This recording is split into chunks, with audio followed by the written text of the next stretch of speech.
Ready to oblige. Feeling lucky today? Hold the line. Here you are. On this one.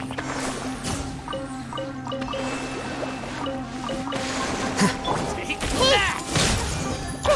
Sharing my knowledge.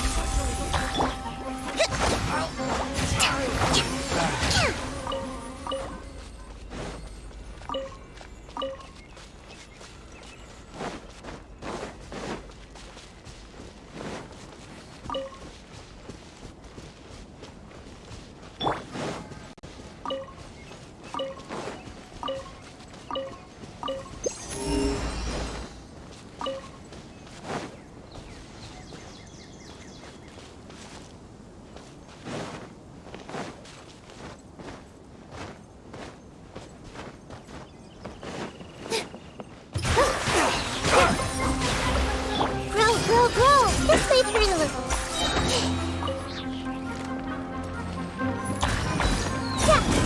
Yeah. Everyone hold hands. The hunter becomes the hunted.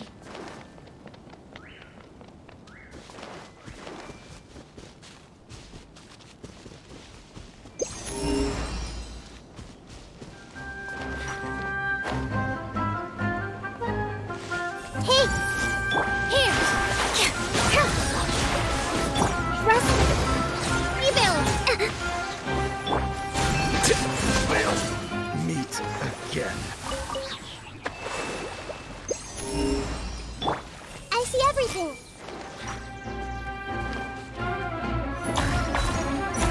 Yeah!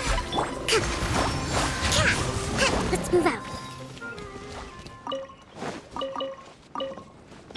Everyone hold hands!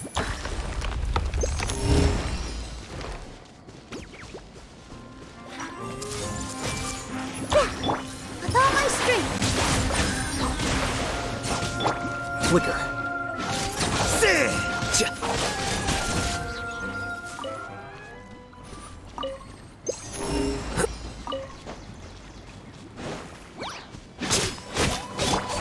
Dance with the waves! Positions!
I will have order.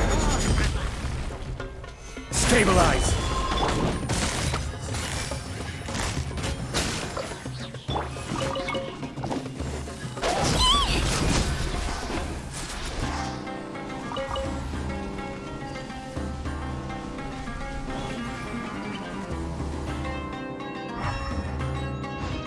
Phew! Huh? Phew!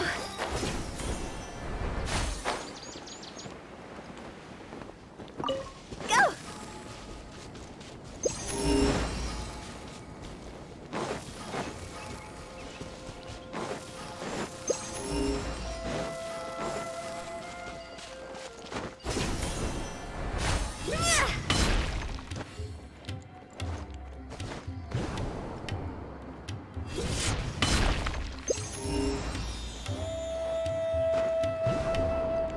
With the wind.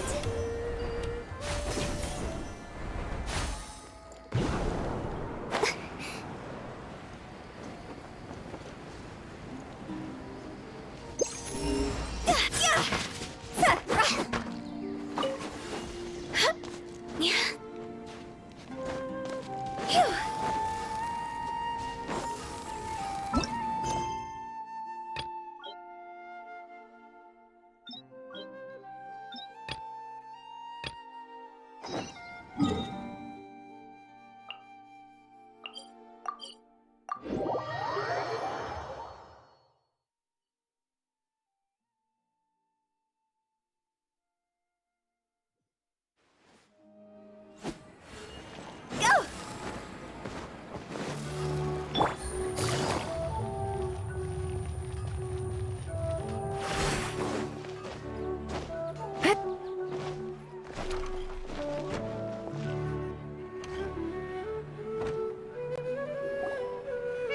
Paimon's trying to remember. What else did we put on our shopping list? Oh, what a mouth-watering smell. Paimon would know the aroma of biryani anywhere. Let's go get some. We can still add it to the list. Well, if it isn't the Traveler and Paimon. Wasn't expecting to see you here. Hello there. Oh, it's been quite a while. Huh, so you two are still hanging out together. Dia, didn't you say last time that you were gonna head back to the desert? I said I was going to resign from being her bodyguard, not that our friendship was over. We're still the best of friends. The Homayanis also still post jobs from time to time. Their pay is always generous, so me and the other mercs never pass them up.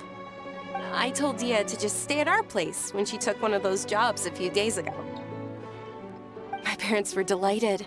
They even said that it always felt like we were missing someone whenever Dia wasn't around. That sounds like something they would say, all right. They're always so welcoming. Anyway, the job is already taken care of, so I was gonna head back to the brigade as soon as I finished a little shopping. But the master kept insisting, and I ended up staying for another day. You can stay for as many days as you want, Dia. Father hasn't even gotten around to treating you to his best dishes yet. You know I'm not the kind of person to stay put in one place like that, my lady. Don't worry, though. There'll always be next time. What? She said they'll treat you to the best dishes! I can't believe you can still refuse that! But wait. Didn't you say last time that you would take me on a trip to the desert? Why don't you just take me with you today, when you leave? There are so many places I still haven't visited yet. I'm sorry, my lady, but no can do. There's still a few things I need to take care of back at the brigade. Besides, the desert hasn't exactly been the most peaceful place lately. Oh, come on. Not this again. That's also what you said last time and the time before that. I know, I'm sorry. Just give me some more time, and I promise I'll plan the best trip ever for you. All right, fine. To be perfectly honest, it's not that I wanted to go, it's more like I feel like something is off about you lately.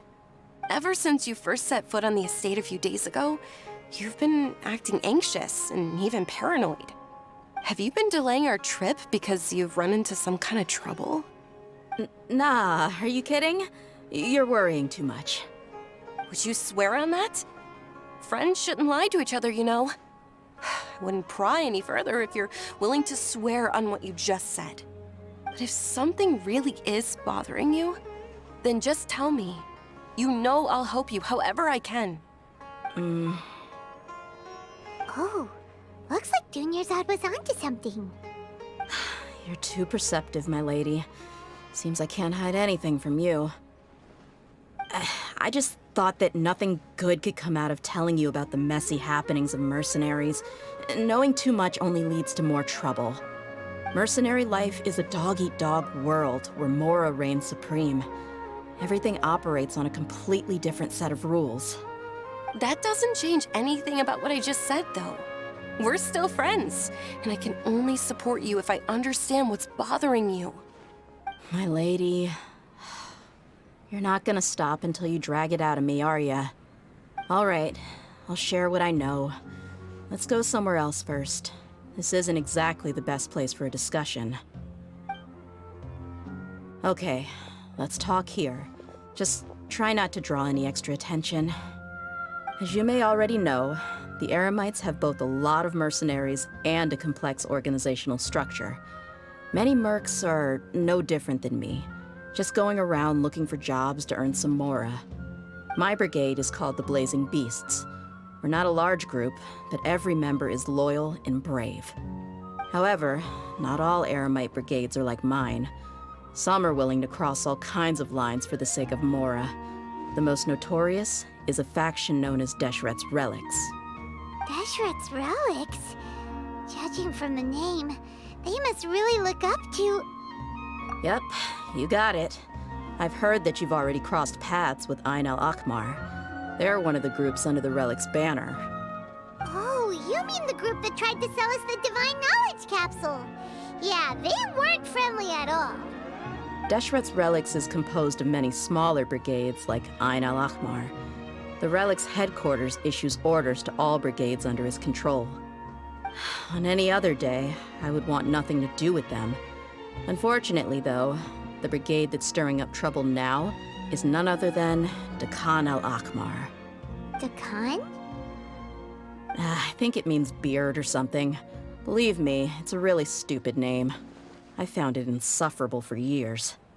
Anyway, the real issue is that Dakan al-Akmar is led by my father, Kusela. Say what now? I think I'm starting to understand your anxiety now. But what did they do?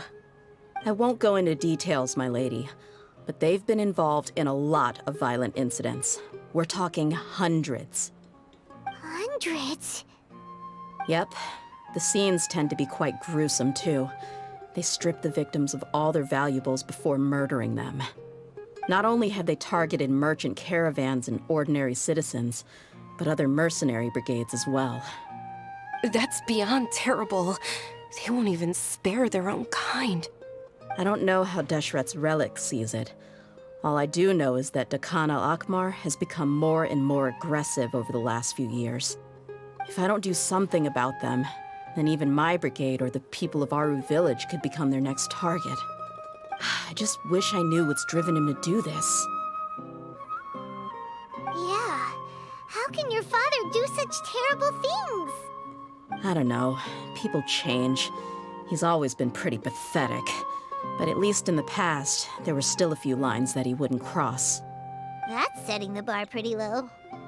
I mean, if he was even remotely decent, then why would I have to leave the brigade and cut all ties with him?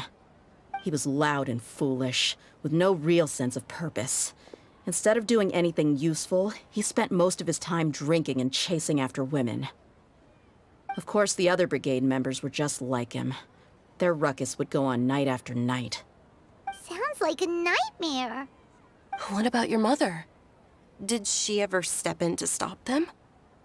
Unfortunately, I never knew my mother. I'm sorry, Dia.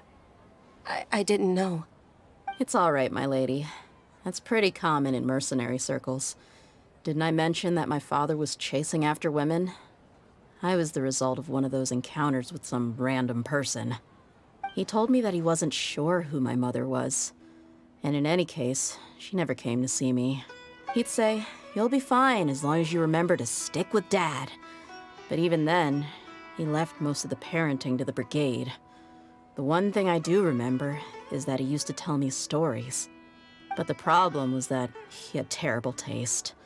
He only knew a few stories, and even those tended to be pretty stale. They were tales of desert warriors defeating dragons in the forest, or stories of mercenaries rescuing princesses from rebel armies. Sounds like your typical fairy tales. More or less, yeah. They were interesting maybe the first or second time around, but after about 20 repeats, they started to get a little dull. He seemed to think those stories were the best things ever, though. He was so into them that he'd call the whole brigade over and make them perform the whole thing as a play. Even the toys he gave me would all be story props. I'd get helmets, shields, and toy swords. It was only much later when I realized that the shows were more for him than they ever were for me. What an interesting guy.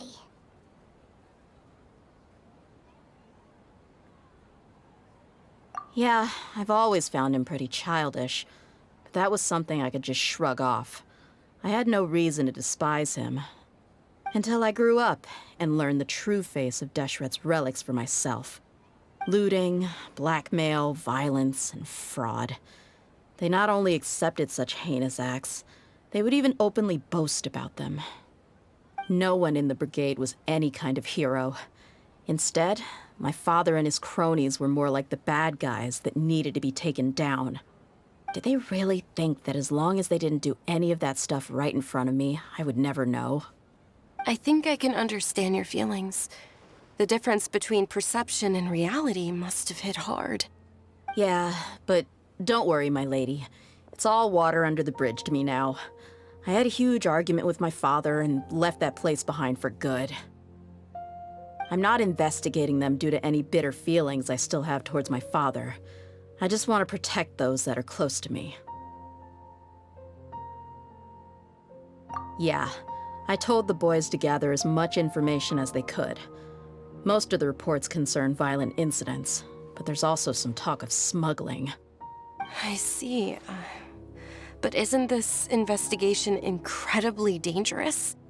It is, but every mercenary lives life on the edge. It's a lifestyle that I enjoy. That may be true, but it'll be impossible for those who care about you not to worry. Well, now you get why I didn't want to share any of this with you. What should we do? They both have valid concerns. Huh? But there's no need for you to get caught up in this mess, too. Well, he's super tough, so if he went into the desert with you, then Paimon bets the problem would be solved in no time. I'm inclined to agree. I'd feel a lot more at ease if you took him along to help.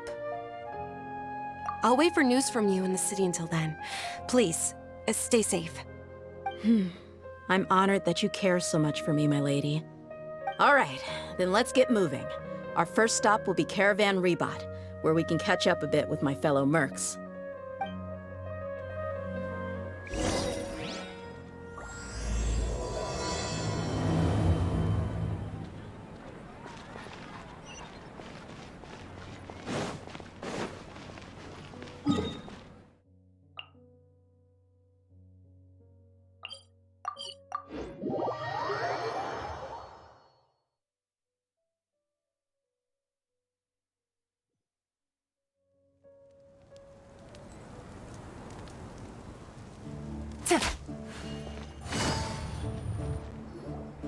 Hey, Dia, you're back. Are these two friends of yours? Oh, so you've already become like one of us then? Well, that's good to know. Anyway, since we've got a newcomer, let me fill you in on what the Khan al-Ahmar's been up to lately. They've become extremely aggressive. Apparently, even their own now have become acceptable targets. They even attack other relics brigades, just the same as any other mercenary brigade. Even the most ferocious beasts still protect their own. But it sounds like they've thrown that straight to the wind. That's right. Once they've collected enough loot off the other mercenaries, they sell it off to a different brigade, or turn to merchants on the black market. A portion of their profits is immediately exchanged for more food and weaponry to be used in their next violent operation. That's terrible! Yeah, and it really makes you wonder why they're so desperate for Mora. A few days ago, Isham and I trailed them for a while, and even disguised ourselves as merchants to conduct trade with them. We were able to learn a few things from the exchange. Rather than saying they're out to plunder and hoard Mora, it'd probably be more accurate to say that they're experiencing an internal power struggle. Wait, a power struggle? You heard me right. The vast majority of their victims are mercenaries from the other brigades of Deshret's relics. If their only goal is Mora, they could have gone after anybody. The targeted nature of their attacks points to a power struggle between the different brigades within the relics. That's the only plausible explanation we have. Unfortunately, we weren't able to find out anything more specific. It seems they're also trying to keep things under wraps. Oh, one last thing we discovered was that over the past few years, as Dakan al-Ahmar became more and more active, Deshret's relics as a whole became a lot weaker.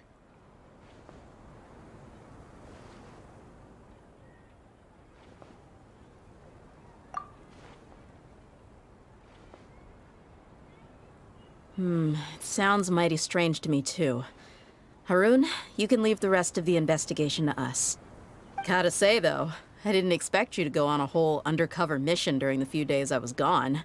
Sounds like you were really putting your necks on the line, no? Nah, it was nothing. We're just as concerned about the situation as you are. The Khan al-Ahmar is your father's crew, after all. What he said. Besides, Dia, haven't you done more dangerous things than all of us combined? What we did is nothing compared to your experiences. Yeah. And while they went to talk with Dakan al-Ahmar, I took a look at the last camp they attacked. Any survivors of the attack were already long gone. There was nothing of value left in the camp. Ah, Hisham and Khalaf. You're here too. We rushed over as soon as we saw you come into Caravan Ribat.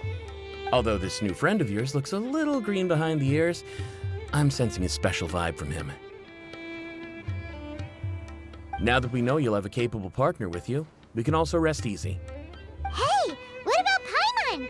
Feel anything special? Oh, you're also planning to tag along with them? Of course! Paimon is the traveler's most important guide. Wherever he goes, Paimon will follow.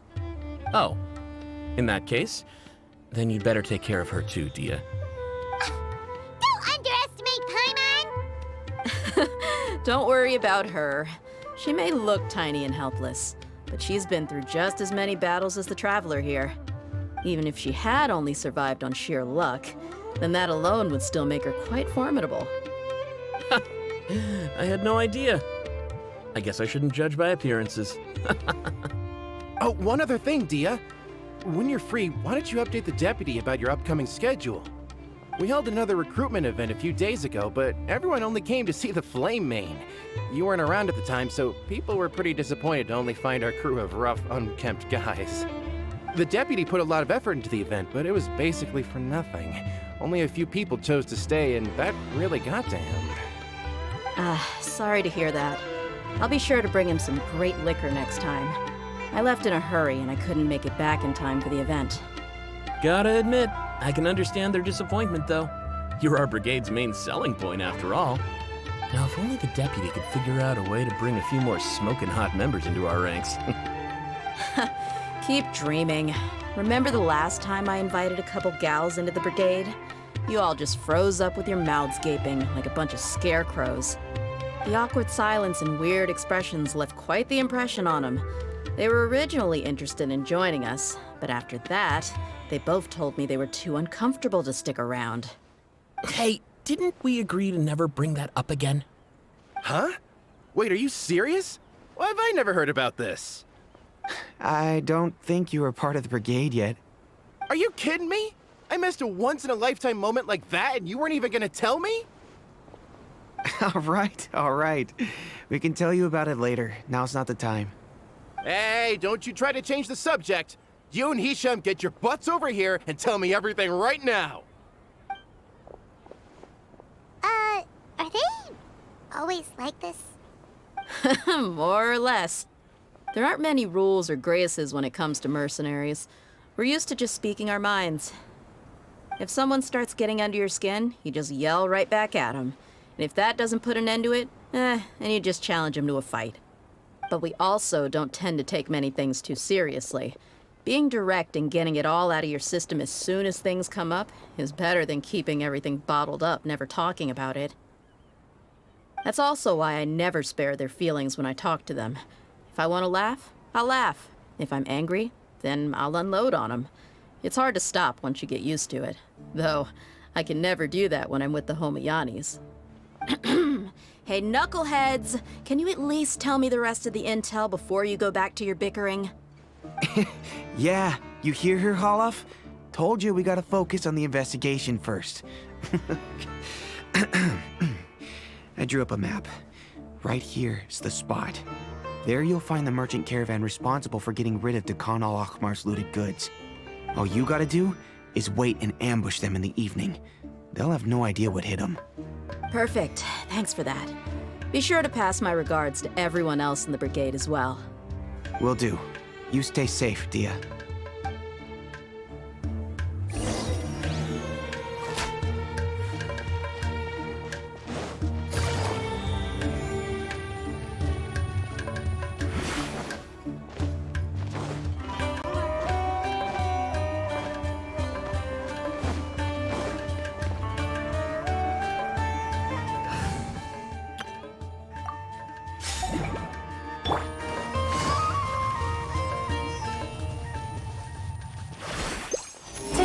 Squall and Fury.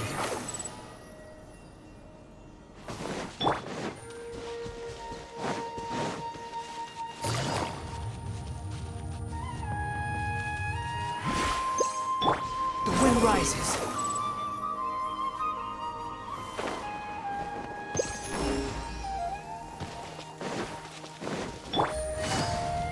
It's raining again? Oh, this isn't good. If the rain washes away the traces, it's gonna set us back a long way.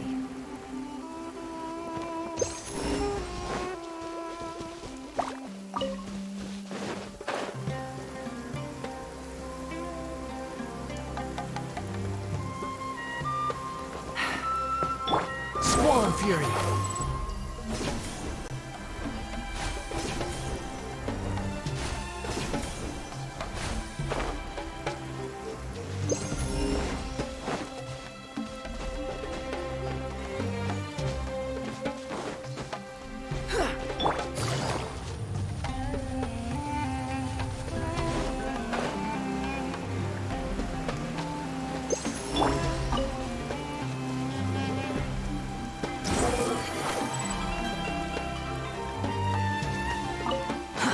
Too slow.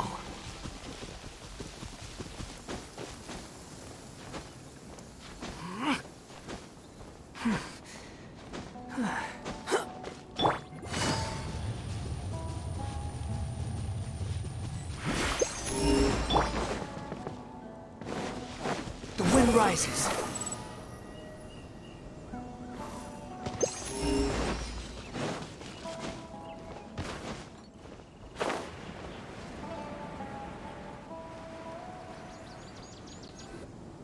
This should be the place. Let's find a spot to hide and bide our time. It's gonna come down to a fight one way or another, so let's all be careful. No need to worry. He knows his way around a fight. I'm not worried about that. What I meant is that we probably shouldn't go too hard on the enemy. After all, we still need to get information out of them.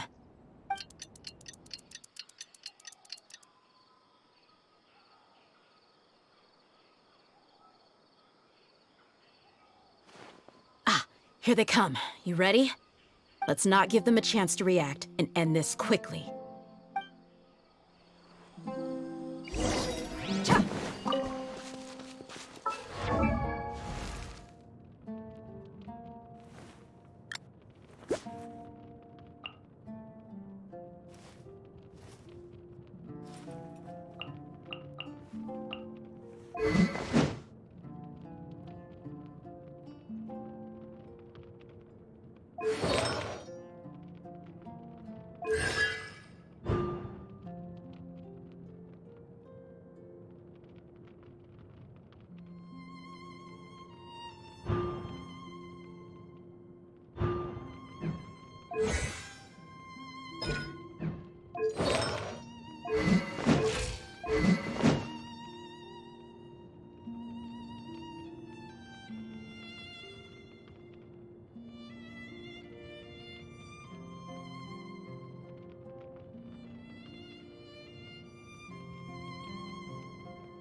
Close enough. Buckle up! Take that! Try to keep up.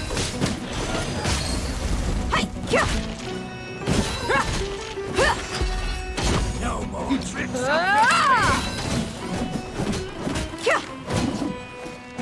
Let's get it on!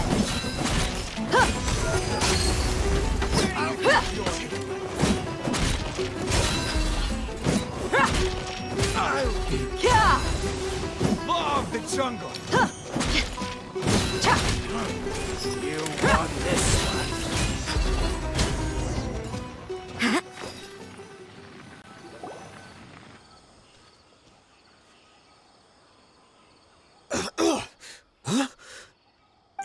You're the Flame Mane. Good. That saves me an introduction. All right, time for a little talk. Are you buddies with Dakana Lakmar now? Tell me, what are they after? You know the code of being a mercenary just like everyone else. The first rule is to never divulge key information about our employer. What makes you think I'd talk? That might have worked on an amateur, but I know you're just looking to protect your reputation. Think about it, though. What's your reputation worth if you won't have the other tools you need to succeed in this line of work? Tools like, I don't know, your limbs or eyes? You've got 5 seconds. You might want to think twice about how much your employer's information is worth to you. Whoa! I'm not joking around. We can do this the easy way or the painful way. 2 seconds! I'll save you the trouble.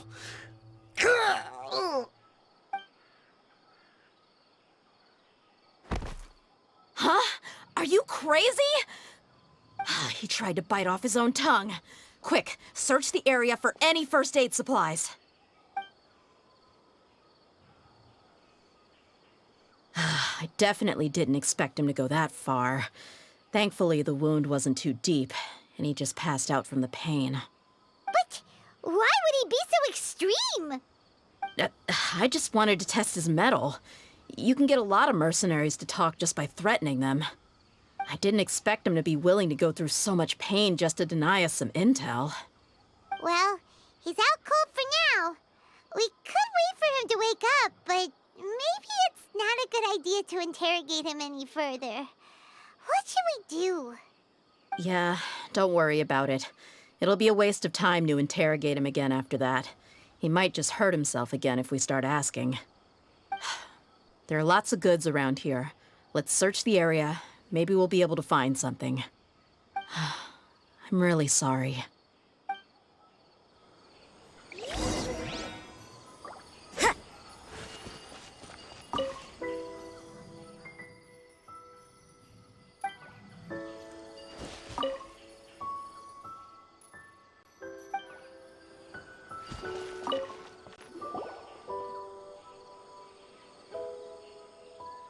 We found a piece of paper with a bunch of names on it. Maybe it's a record of something. Let me take a look. If this really is a merchant caravan, they should have a record of their transactions. Yep. I see an entry for Dakana Lakmar right here. Kusela, Idrisi, Bashar, and Takriti. All familiar names.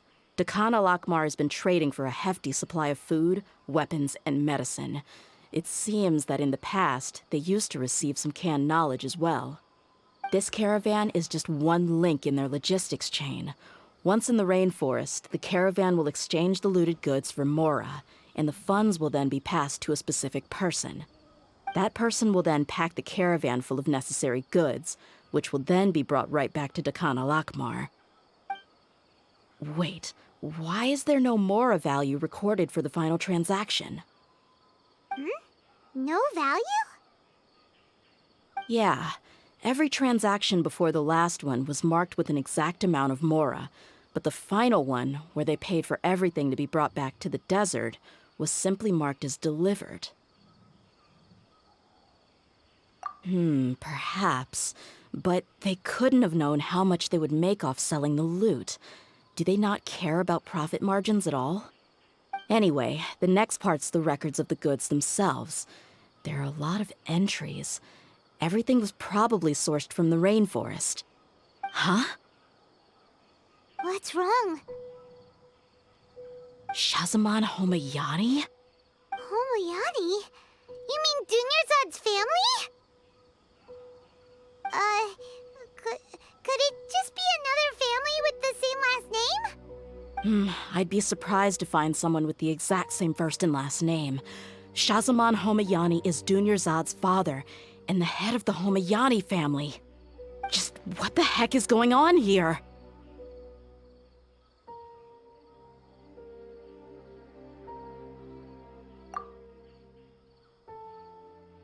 I'm sorry, you're right. I'll consider what we found and not jump to conclusions just yet.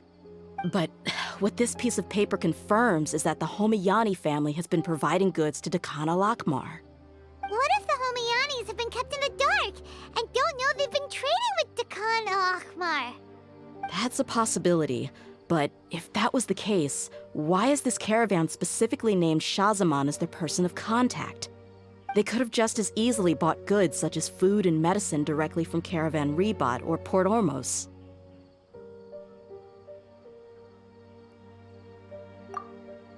Yeah, funding violence and looting. The brigade gets the goods, and he is paid the proceeds from the sale of the loot. But why would he do something like this?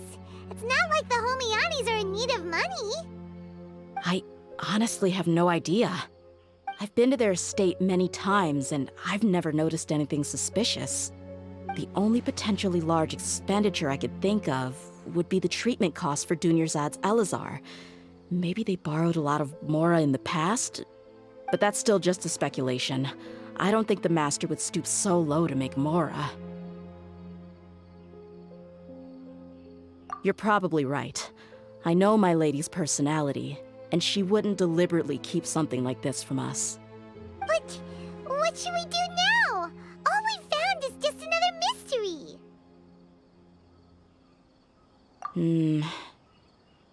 If you ask me, we already have no choice but to confront her about this.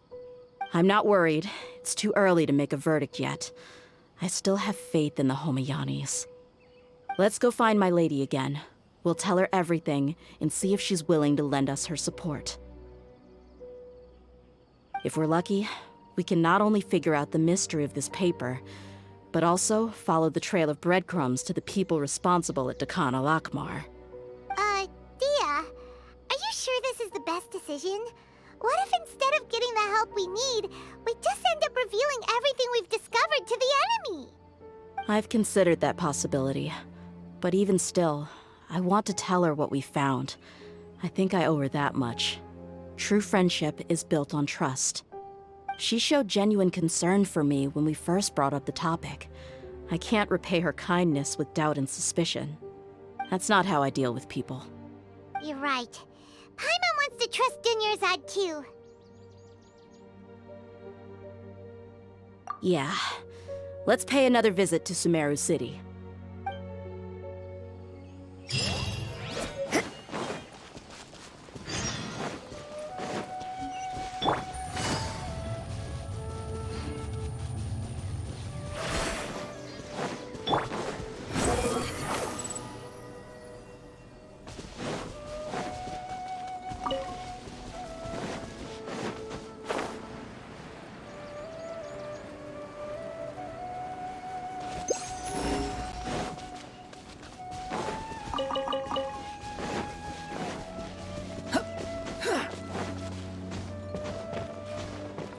Squall and Fury!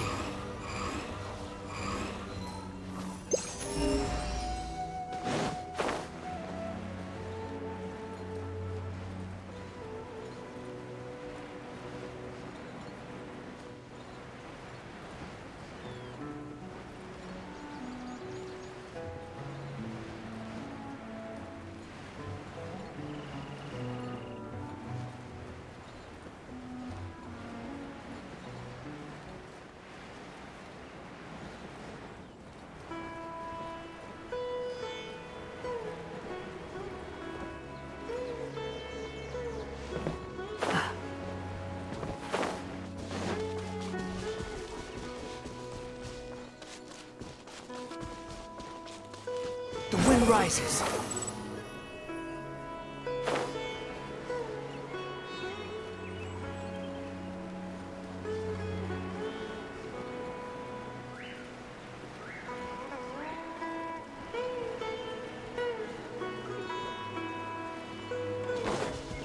Squall and fury.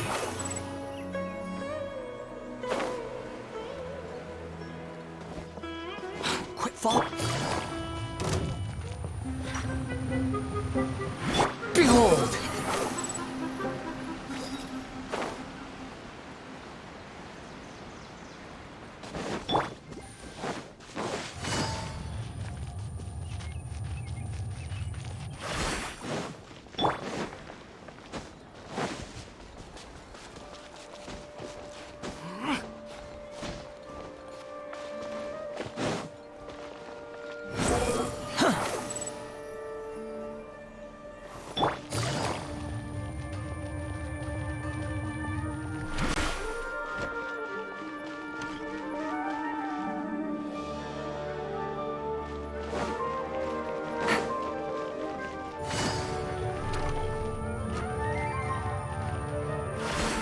Take it easy.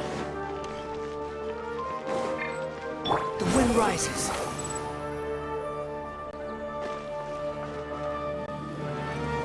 We're back, my lady.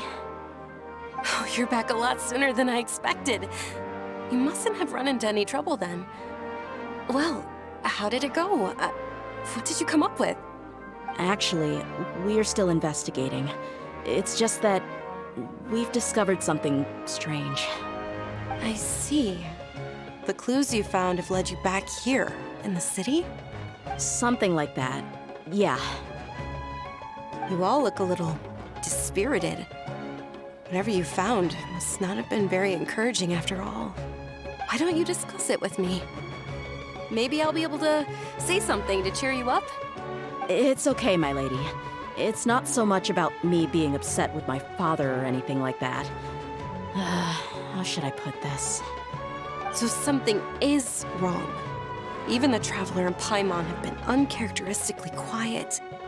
On any other day, Paimon would have already waved to me with a smile and shouted, "Dunyarzad, we're back!" So tell me, what happened? Well? My lady, please prepare yourself for what we're going to tell you next. It concerns the Master. The Master? You mean my father? Okay, I understand. Don't worry about me. I'll listen as attentively as I can. My father has been supplying goods to Dakan al-Akmar? Yeah, it makes as little sense to us as it does to you. I've never doubted the Master's integrity, so I'm having a real hard time rationalizing how he could ever support an infamous brigade like them. Maybe he's not actually aware of the full story and just stumbled into the deal by accident. I can't help but agree with the Traveler. Huh? You mean you feel the same way, Dunyarzad? Thank you for sharing all this information with me. Since you've told me everything you know, I should also tell you about some doubts that I've been harboring for quite a while. In the past, I thought that my father hired a bodyguard for me so that I wouldn't run away and get lost. However, there are plenty of capable mercenaries in the Corps of 30. Why did my father go out of his way to hire Dia? About that. Well, the Homayanis really needed bodyguards, so they reached out to the Blazing Beasts. Later, the Master told me that I was one of the best mercenaries he'd ever seen, and that I should stick around to become one of his bodyguards. He offered me a pile of mora, so I just signed on. Well, but that didn't really answer my question. Just think about it. Why did my father specifically reach out to the Blazing Beasts? Maybe the Corps of 30 just didn't have anyone available, or maybe someone recommended us. I've never given it too much thought. I think I get what you're saying. You'd think none of this was a coincidence. Precisely. At first glance, nothing seems strange or out of place. But there are many parts of the story that don't actually make any sense. If my father had always been in contact with the Khan al-Akmar, then it would make sense for him to bring Dia into our house. You mean the goal all along was to get Dia to be your bodyguard? No, that's too much of a stretch. I cut all ties with my father a long time ago. He has no control over my life anymore. But that still doesn't rule out the possibility that your father has still been trying to influence your life without you knowing. So, the Master was not likely an innocent victim in all of this? Sorry we put all this on you so suddenly, Dunyarzad. It's okay, Paimon. I should actually be thanking you. Regardless of his reasons, if my father has truly been funding a violent group of mercenaries, then it's my duty to bring him back to reason. But is that really the right thing to do? My father has committed many atrocities and deserves all the punishment that he has coming to him. I have zero sympathy for him. You may call me an ungrateful child, but my feelings will remain the same. However, the Homayani family has treated me with nothing but generosity and kindness. If we decide to investigate this further, we could end up implicating the entire Homayani family. I would be biting the hand that's fed me over all these years. Dia. It's all right, Dia. If anyone were to ask, you could always just say that I'm the one who instructed you to get to the bottom of this. You don't have to do that, my lady. I'm not conflicted because I'm afraid of taking responsibility. Besides, you're the one we should all be worried about right now. Hey! It's still too early to give up hope! What was the thing about friendship again? Right, yeah, trust! You said that yourself, Dia! Besides, there's no point on getting all riled up before we've confirmed all the facts! Thank you, everyone. That makes a lot of sense. I guess I should always remember the trust that I've placed in people. In which case, my lady, could you ask the Master to come out and have a chat with us? Sure thing. I also hope he'll be able to give us a logical explanation. Let's meet at the usual place then. Usual place? Ah, right!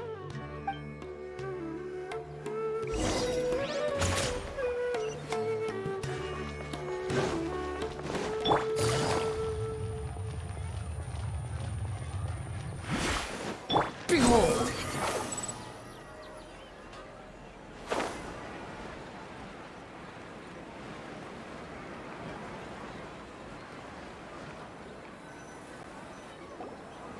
Thank you for coming, sir. Please allow me to introduce these two. This is the Traveler, and next to him is his travel companion, Paimon. Ah, yes, my daughter has mentioned them from time to time. It's a privilege to finally meet them in person. But we may skip all the pleasantries for now. What is the important matter you wish to discuss with me today? Well, we wanted to bring this transaction record to your attention. There's something on this record that we're all pretty curious about. So, that's what you found? Huh. Seems like I can't keep everything from you much longer. If you wouldn't mind, we'd like an explanation. Well, it's a long and difficult story. And to be perfectly honest, I'm not sure if I'm doing the right thing.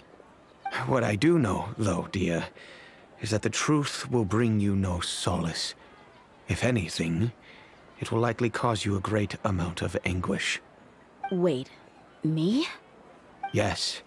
I understand perfectly why you came to see me. And I am touched by your collective commitment to do the right thing. But knowledge always comes at a price. And sometimes, as they say, ignorance is bliss. Your father, Kusela, and I both believed that. Of course, you have the right to seek and learn the truth, but I must warn you. The facts of this matter may reduce everything you've built for yourself into sand, blowing in the wind. If you must proceed, then Kusela's heartfelt efforts will also fade into the wind like a fleeting mirage. His heartfelt efforts? I'm sorry, sir, but I'm not sure I follow. I've made it this far in life without a single drop of my father's support. I have my own ideals and ways of looking at the world, as well as people and causes that I've chosen to cherish and fight for. None of these things have anything to do with him. I came here today to support you as the head of the Homiyani family. No warning will change my stance on that.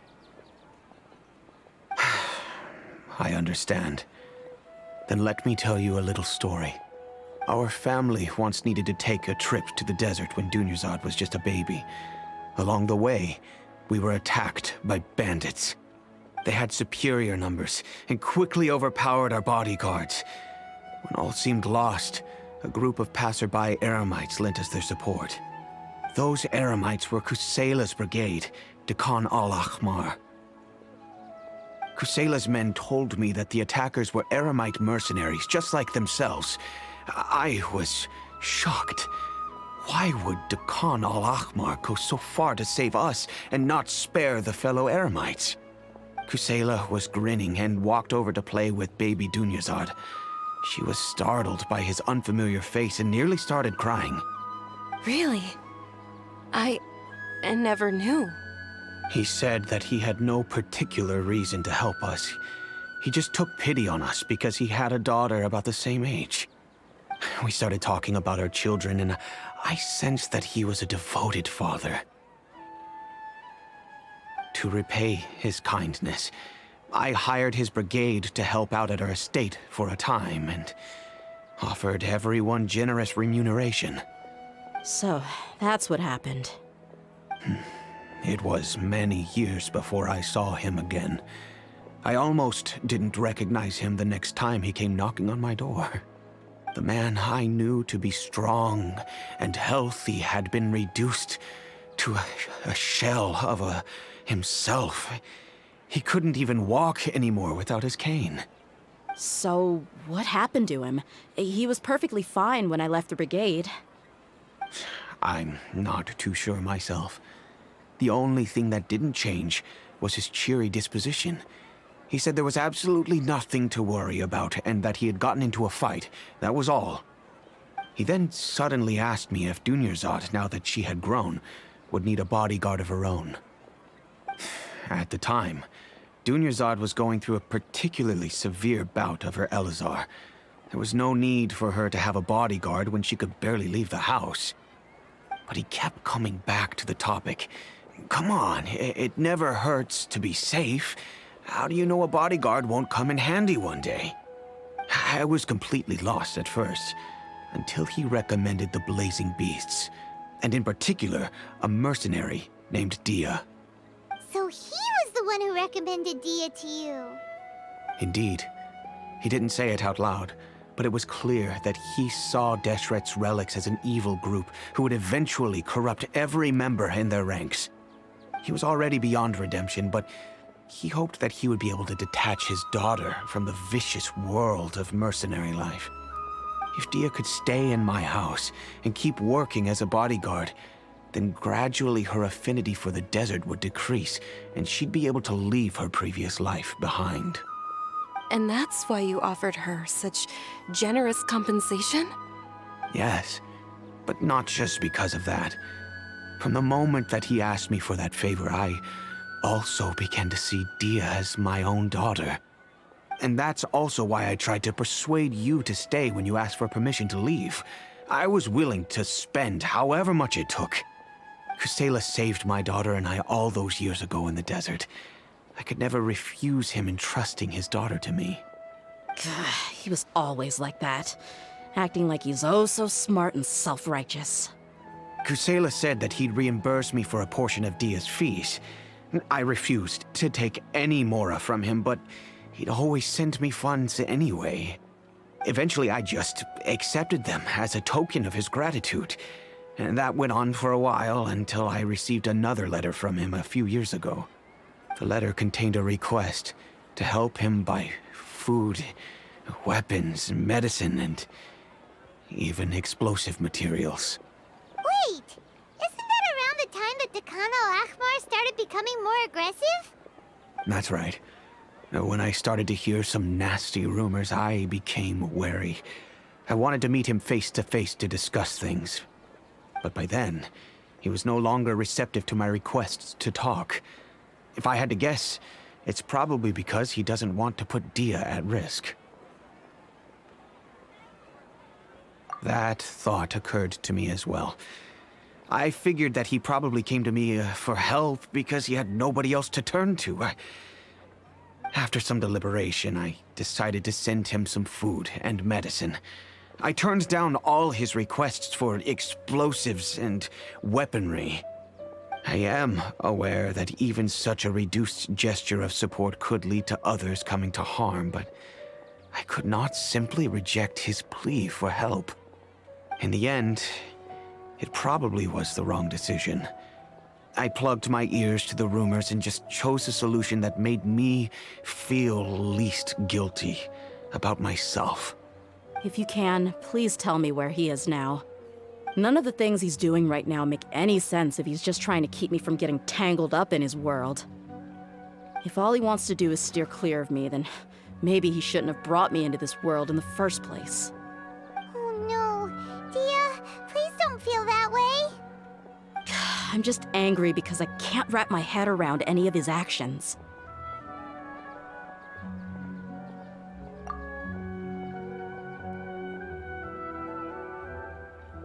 Another way?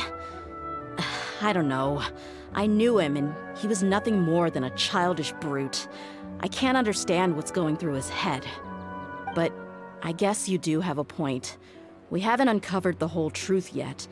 We still need to figure out his exact actions and reasoning for these last few years. I'll do my best to help. Of course, anything between the two of you would need to be resolved between you and him alone. I don't know Kusela's exact whereabouts. Outside of supplying his brigade with some goods, I tried my best to avoid getting involved any further with him. However, there's a man on the list named Jawed. He used to be a mercenary in the desert and is now a member of the Corps of 30. He's responsible for supplying weapons and liaising with the Khan al-Ahmar's merchant caravan. I think he should know Kusela's whereabouts. I've heard that he likes to have a few drinks alone and enjoy the cool wind at night outside the tavern. Maybe you'll be able to find him there. Understood. Thank you, sir. Then I guess this is bye for now, unless... I'll stay and be with my father here. To be honest, I'm still a little dazed and haven't finished processing everything quite yet. My father has indeed done something wrong, but if I think about it, I'm also not sure if there was a right way to handle this problem. I feel like our only course of action is to turn everything we know over to the Corps of 30 and let them render judgment. Yes. I am prepared to accept whatever verdict they choose. It's time to face my mistakes.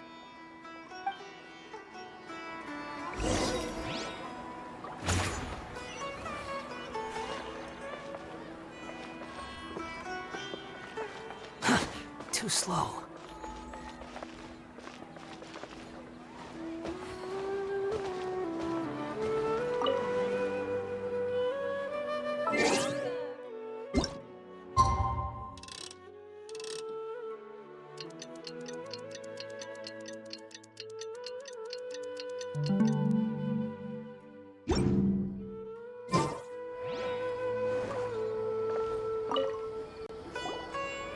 Huh? Who are you guys? I know what you've been up to. Smuggling weapons to violent brigades in the desert while working for the Corps? Pretty bold, if you ask me. Shh. Keep your voice down. How do you know all that? Come with me. We should take this elsewhere. I'll be happy to talk things over once we're somewhere private.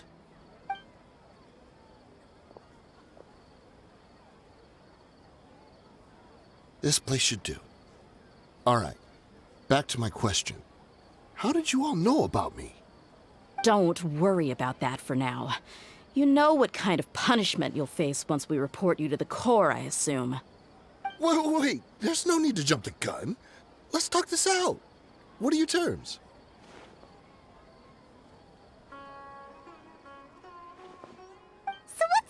for you anyway, Mora? Well, I was a little tight on money at the time, and Kusela took good care of me in the past. I weighed it in my mind, and I couldn't find a reason to turn the opportunity down. I wouldn't only be helping my benefactor, but I could also make some quick Mora. Let me tell you how it is.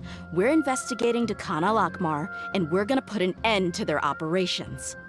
If you provide some help for us, then we might just put in a good word later to reduce the terms of your punishment. Hey, why don't we discuss this a little first? Listen, I made quite a bit of Mora from my last run. You just give me a number, and I'm sure we can... Shut it.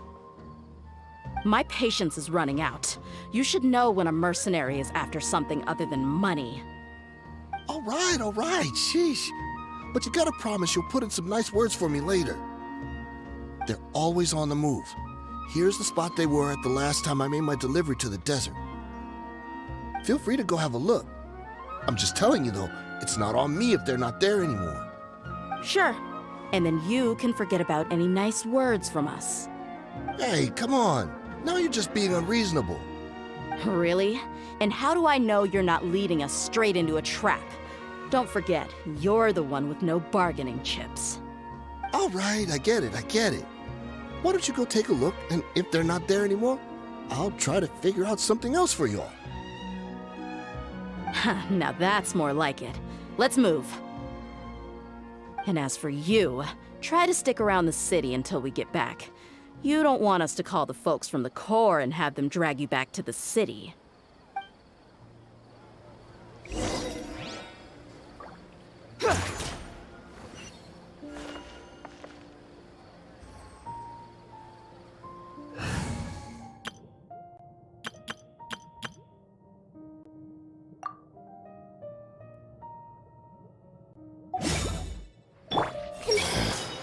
Just my luck. How did I get caught by her of all people?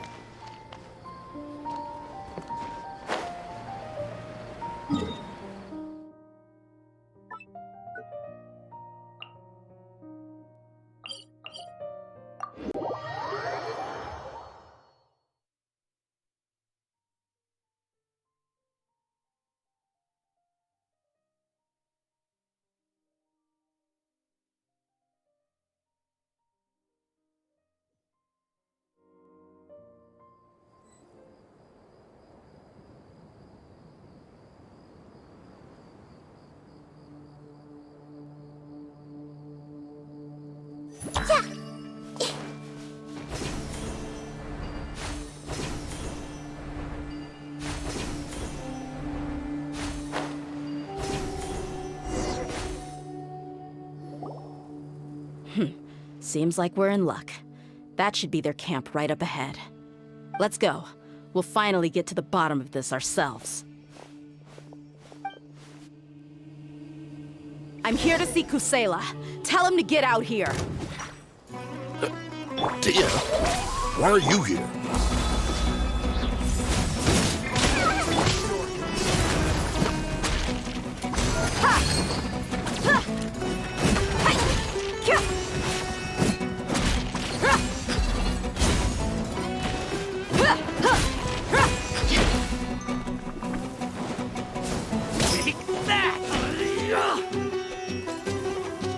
Buckle up! Hi!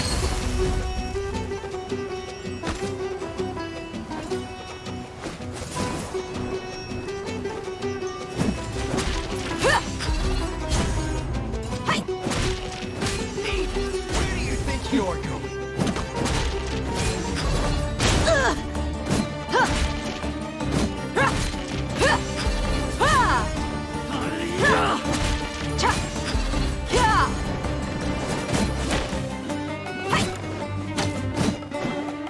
Let's get it on!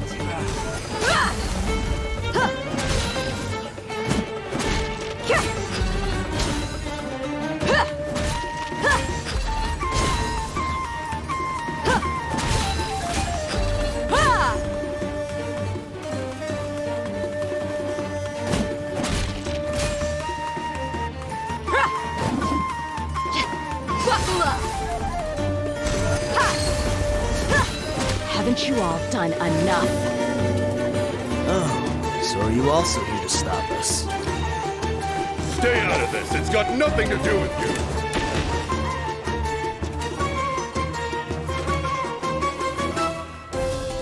Let's get it on!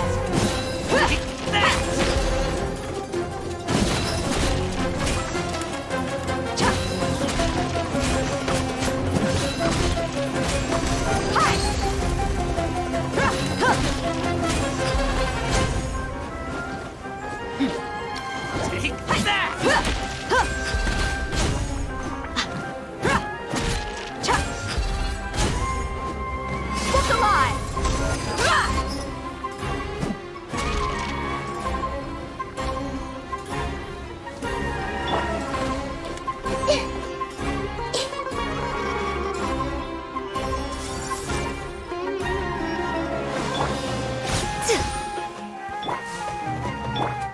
Buckle up!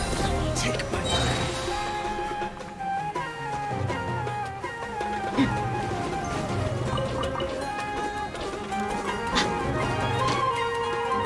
You asked for it.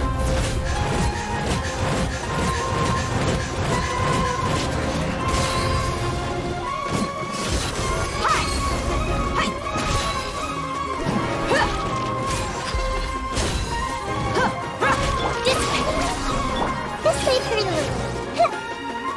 Right here, right now, right here.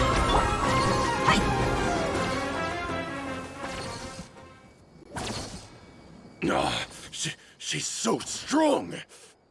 Enough fighting. We all know each other, and I don't want to take things too far. Just bring Kusela to me. There's no use hiding him anymore. Did you understand a single word I just said? Or do I need to bash your skull in some more?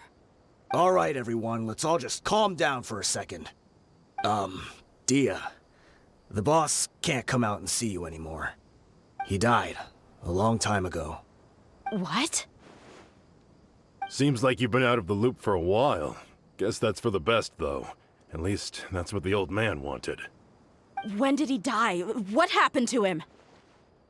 A few years ago, Kusela broke up Dakan al-Ahmar and went to the Deshret's Relics headquarters by himself.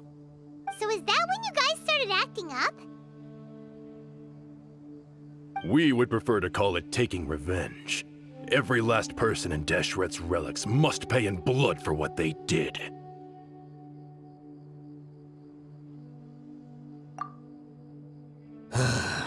Let me start from the beginning. Dia, do you know how the head of the Relics maintained order internally? Overwhelming strength and unquestionable authority? Those were a part of it, yes. But just those on their own weren't enough. They had another tool at their disposal. They called it a person's record. Regardless of whether they joined by their own will or were coerced, every person in Deshret's Relics were forced to leave a record of themselves at headquarters. Whether it be their deepest sin, some unforgivable act, or their most immoral exploit, the record served both as a symbol of loyalty and the perfect material for blackmail.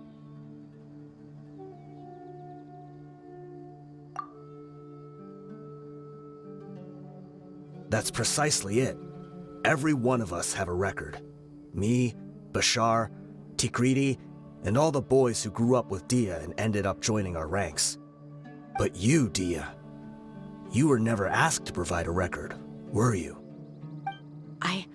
I never even knew this was a requirement. You were probably the only person in all of Deshret's Relics who didn't know about it. Ever since you were born, Boss had been trying to shield you from this organization's sinister rules. Not only that, but he also banned all of us from committing any nefarious acts. He said he'd take care of the dues we had to pay regularly to headquarters. But in the end, he was just an ordinary person. What could he do? He was forced to go to headquarters again and again to account for missed dues and incomplete records. He'd come up with all kinds of excuses and get beaten up as a result. We all knew he was doing that for you. He wanted to get you out of this world, no matter what it took. And that's why he became a shell of himself and couldn't walk without a cane. Wait, but doesn't make any sense. I didn't know about any of this, and I'd never seen him get injured or beaten. Because you were too young at the time. How would you ever tell between wounds from a beating and wounds from battle? When you left home after that final argument with him, he seemed to age by a decade overnight. Even his hair went gray. So, even the blazing beasts were... Yep. It was all his doing. Had he not arranged them to come to you, you probably would have been reduced to a pulp before you ever left the desert. A few years ago, Boss said he needed to make another trip to headquarters. He was already pretty weak then, and we all assumed he was going to get beaten again. I suggested that he hand the role of leadership over to me, but he said there was no longer any need, since the Khan al-Ahmar would soon be no more. His words made no sense to me, but that night, we heard that a massive fire tore through headquarters and razed everyone's records to ash. Everyone gained their freedom that night. Many members fled, not just from our ranks, but from the other brigades as well. But how could we leave with a clear conscience? All of us who knew exactly what had happened. The boss can't have just died for nothing. Those heartless jerks at headquarters took him from us. From that point on, the sole purpose of the Khan al-Ahmar became revenge. The big fire that Boss started was quite a blow to headquarters' strength. It's given us the opportunity to launch our attack. Even though we're outnumbered, we vowed to see our revenge through to the very end. There were people from headquarters who changed their names and went into hiding. Some fled to other brigades, and others escaped to the rainforest. But we won't let any of them escape our wrath. They'll all pay for what they've done. We've suffered plenty of losses as well. To keep going, we need an enormous amount of supplies, from food and medicine to weaponry and explosives. All we can do is exchange our loot from Mora, and then use that to get supplies. We forged Boss's handwriting and sent out many letters to his former friends. Thankfully, many people were willing to come to our aid. We were also able to attract many mercenaries who shared our goal. We've endured unspeakable pain to win many impossible battles. Deshret's relics have become weaker and weaker, and now we finally have an opportunity to directly strike their headquarters. Paimon doesn't know what to say anymore.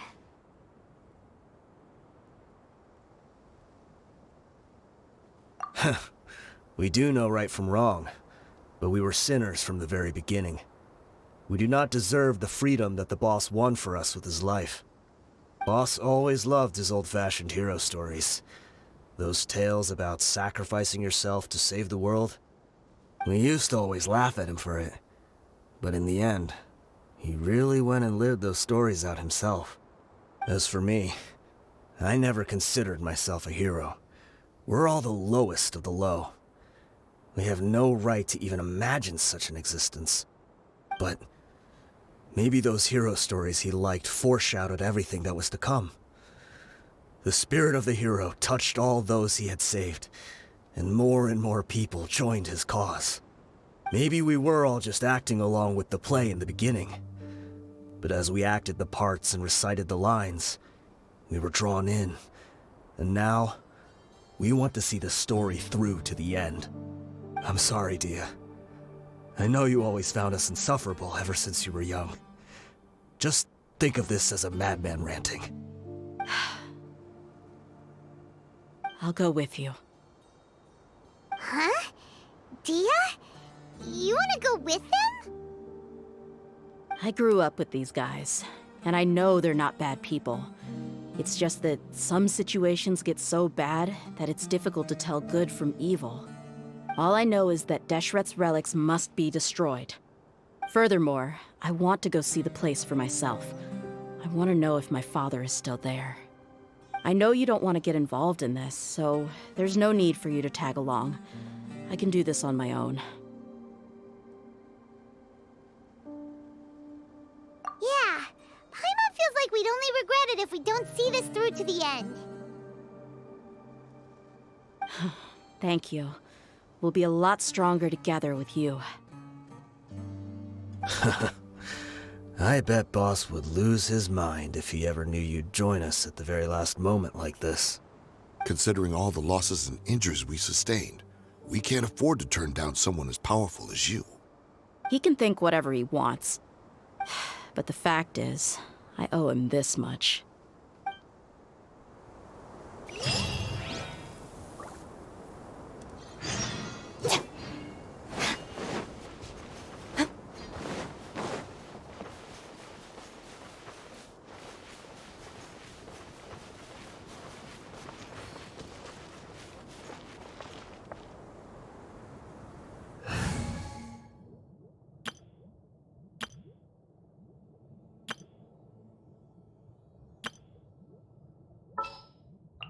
I await your instruction.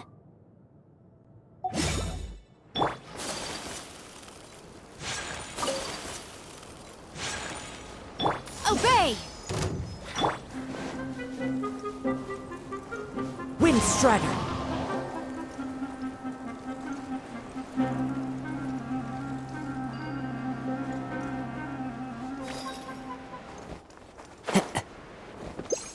Time to go. I follow the wind.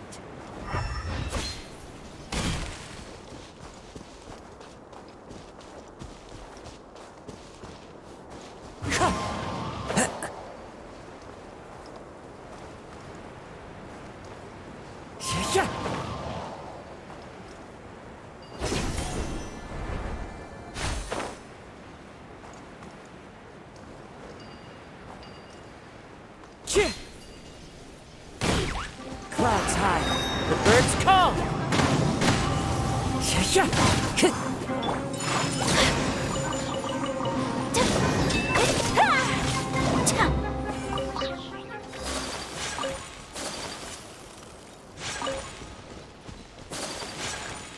Time to go.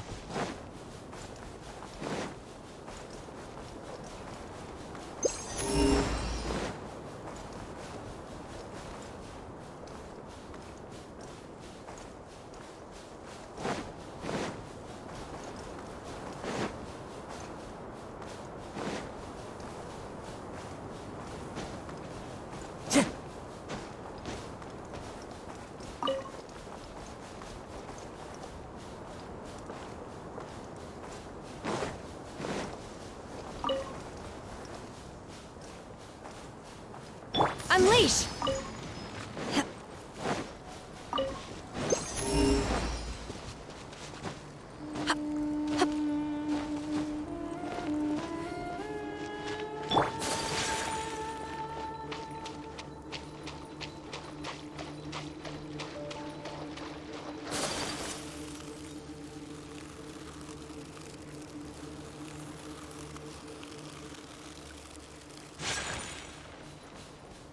For a punch, huh?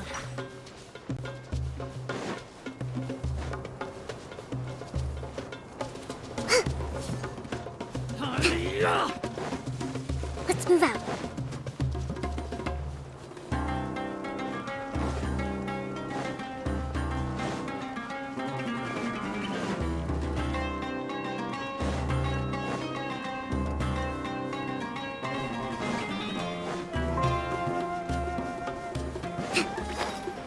Like a lamb to the slaughter.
Happy to oblige. Quietly now. Game's up.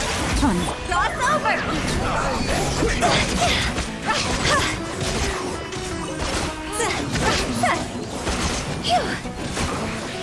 I guess this is it.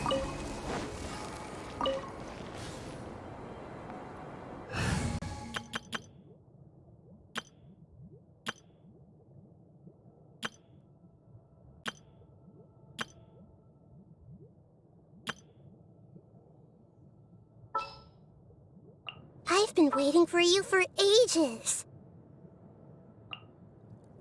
Take heart. Victory will be ours.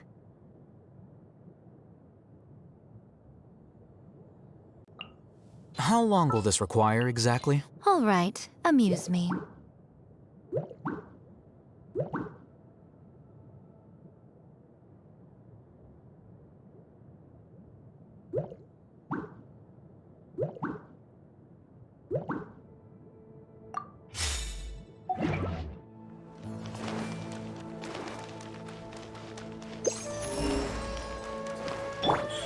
Right now, emerge.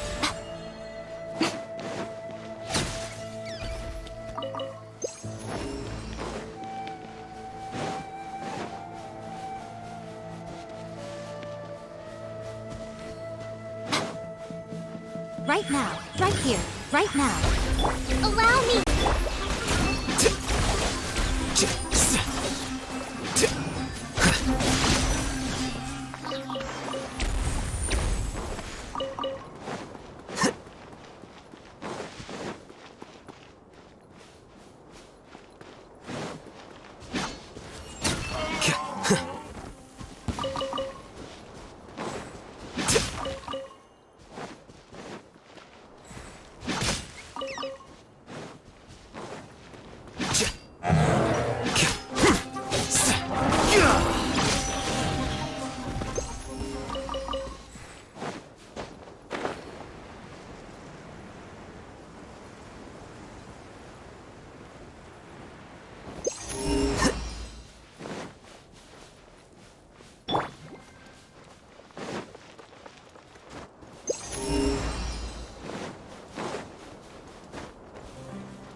Let's move out.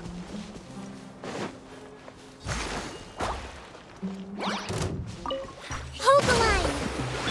I see everything!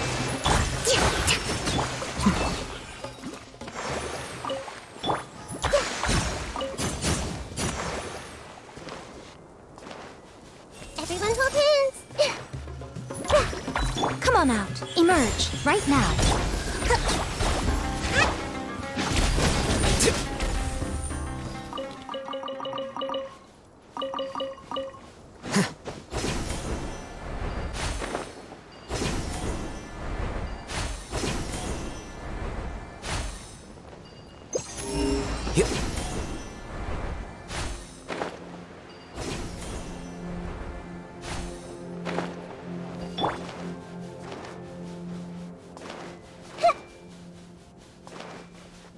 Hey! Right here. Right now. Right here. Allow me!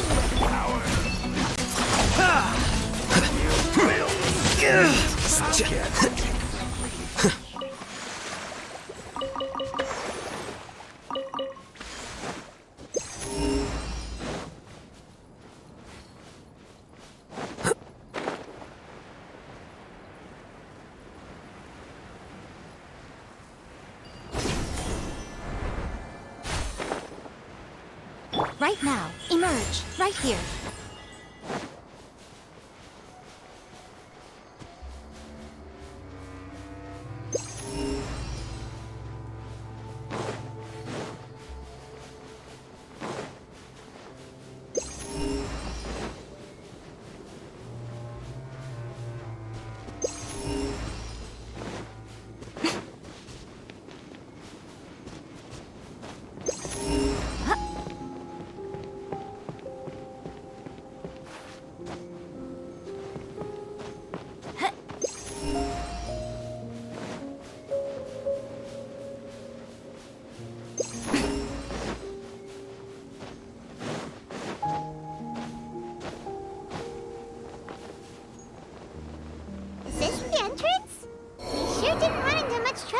way here.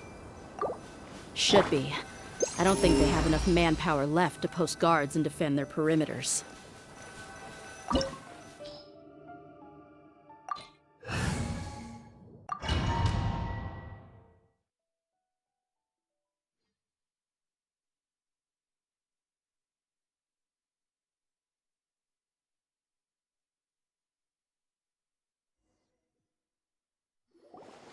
Wow.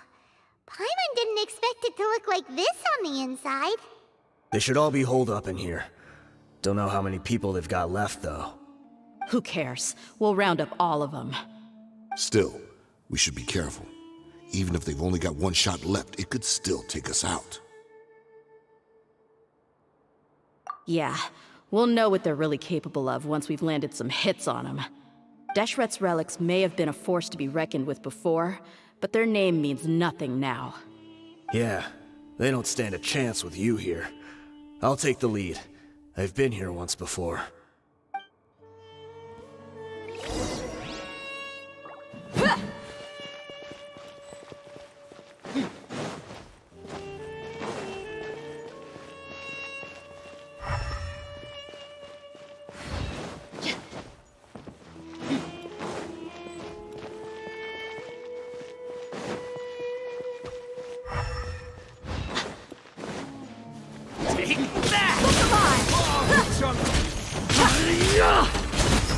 Commit it to memory. Well, show them. Right now. Emerge. Thrust and leave it. Flicker.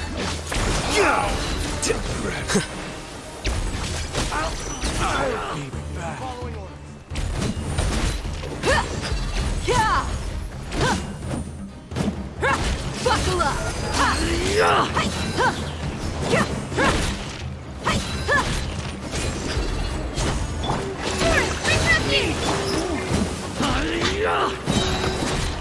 They're dead meat!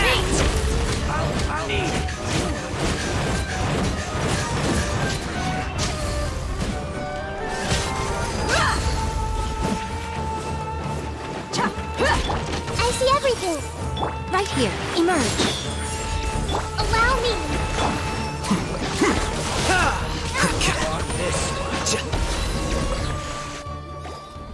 This way, follow me. We're almost there. Wait!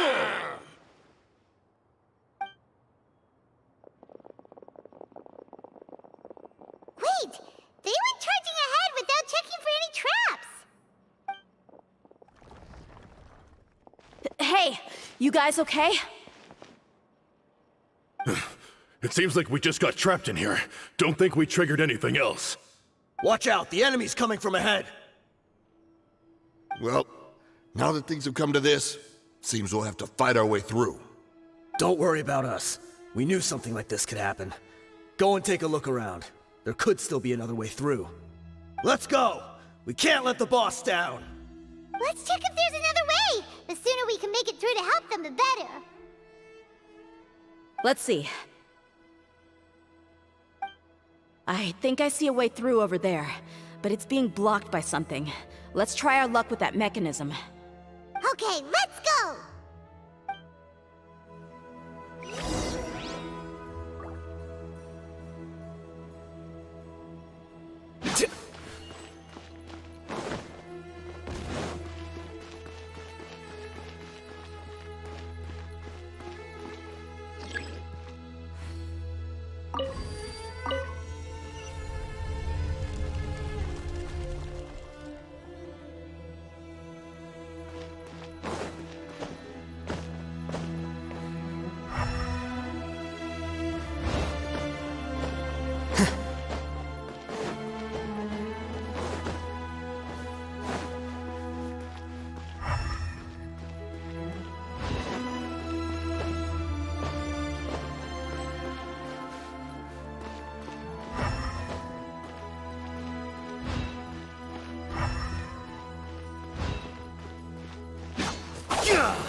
Right now. Emerge. Right now. flicker.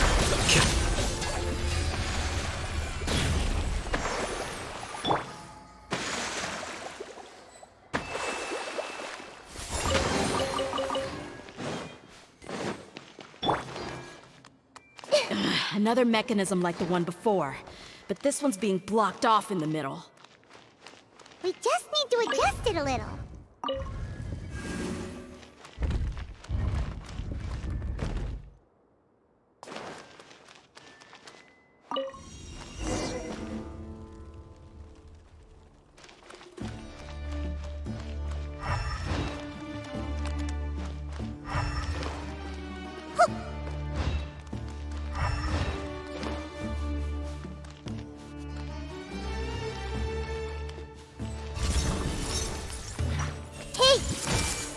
Right here, right now. Emerge. Rest and rebuild!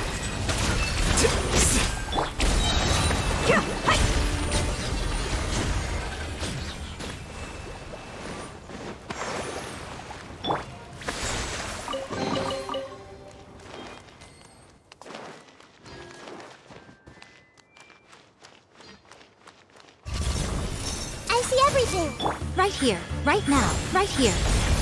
Hold the line! Gloves off!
I wasn't expecting anyone to make it through from the other side.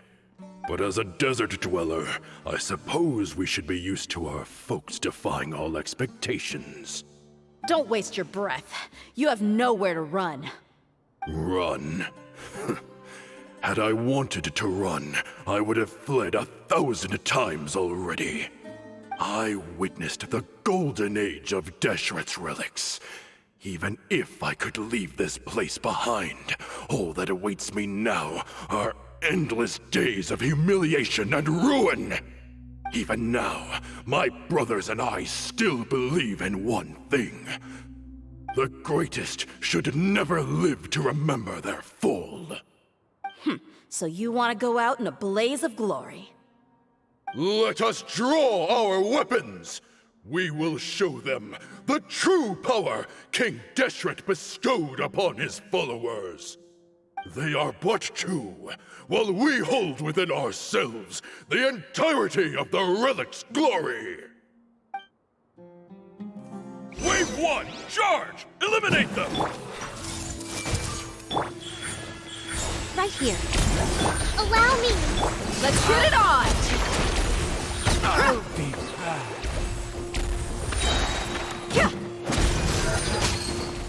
Don't think that you won. You're just getting started.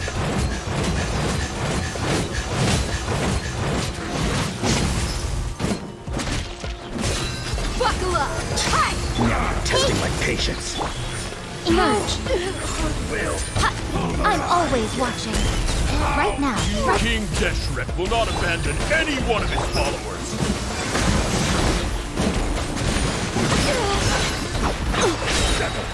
Gloves off!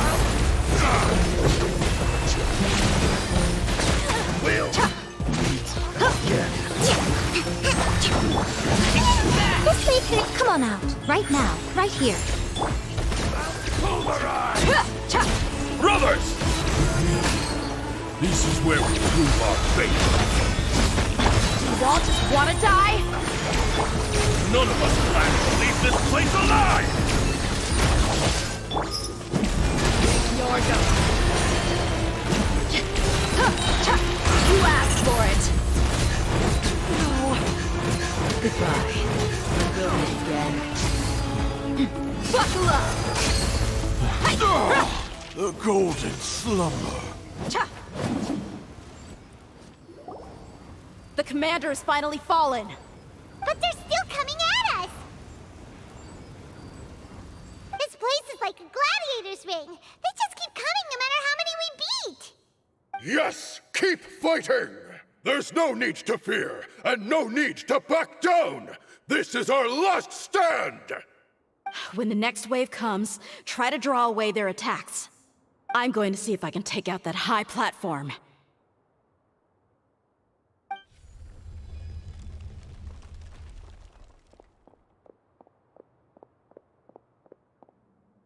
Get out of my way! Come and face me, Mitchell! Ugh, so they've broken through the front as well. Apologies, Lord Michal. They fight like absolute madmen! No matter how much we throw at them, they just keep coming for more!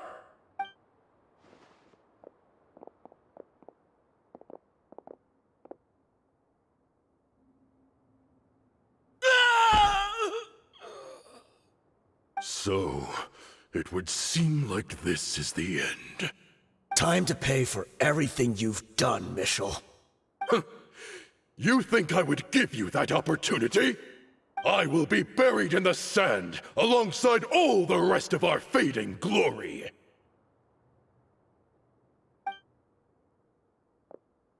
Hey, wait!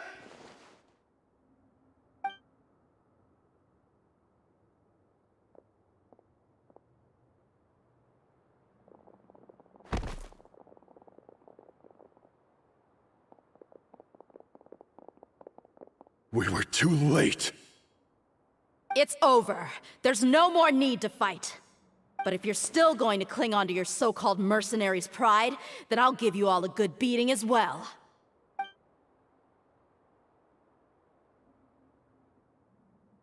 Hey, Dia! I found the mechanism. I'll get you all back up here right away. Let's go.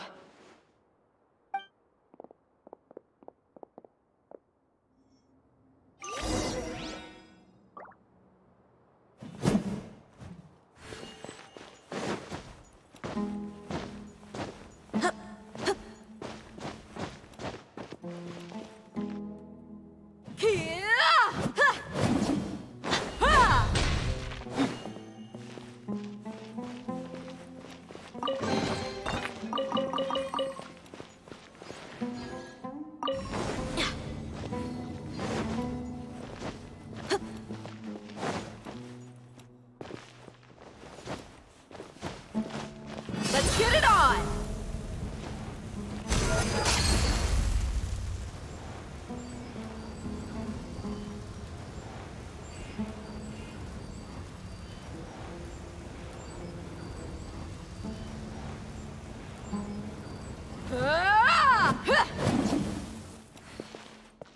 Buckle up!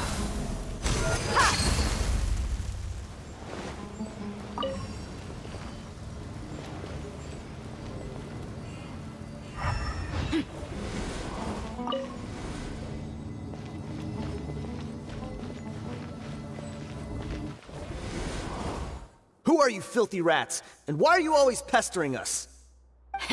You call yourself a member of the infamous Deshret's relics, and you still can't even tell who's made it all the way to your headquarters?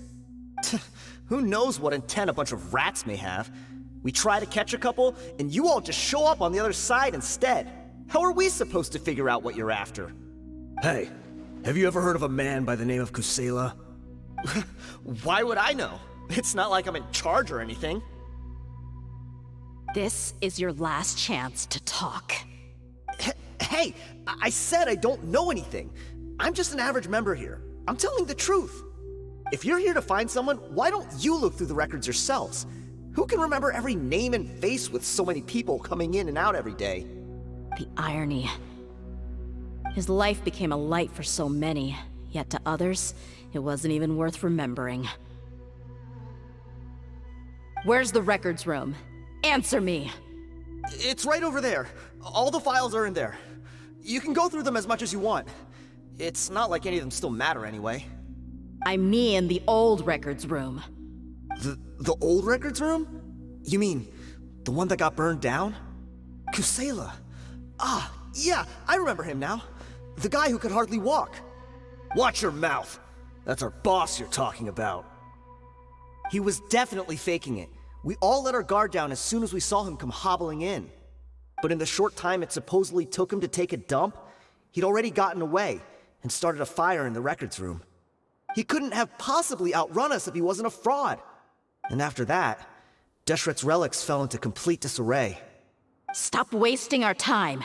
Every one of us here is perfectly aware of what he had done. Tell me, where is the old records room? It's just over there. Go see it for yourself if it means that much to you. There's nothing left in there but ashes.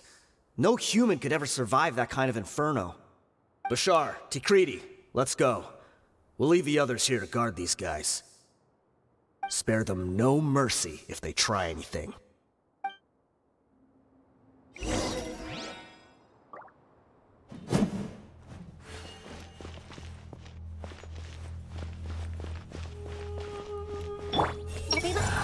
Crazy.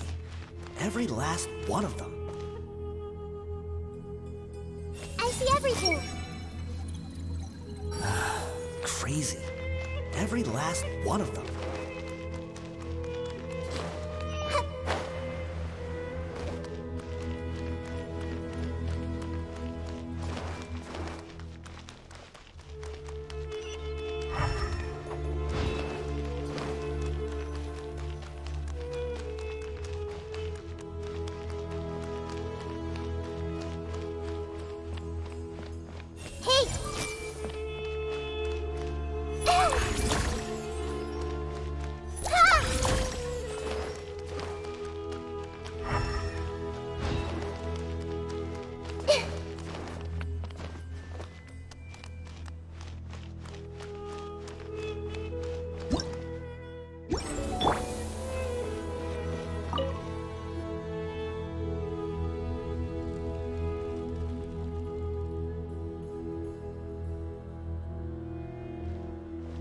So, this was his final destination. How did he do it? Getting past all the guards with a limp and sneaking in here to start a fire? If he was nimble enough to do that, then he must have been able to get out of here after starting the fire, right? Tia. I'm sorry. I know it's just wishful thinking. Let's look around. Maybe we can find something that's been left behind.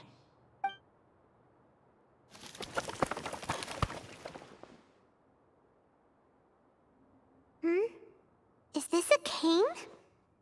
It must be the one that Dia's father used. Kusela. Thanks for everything, boss. We're fortunate to somehow find that cane after that fire. Let's split up and look around some more. What if something else has been left behind? But what else could survive a fire like that? Huh?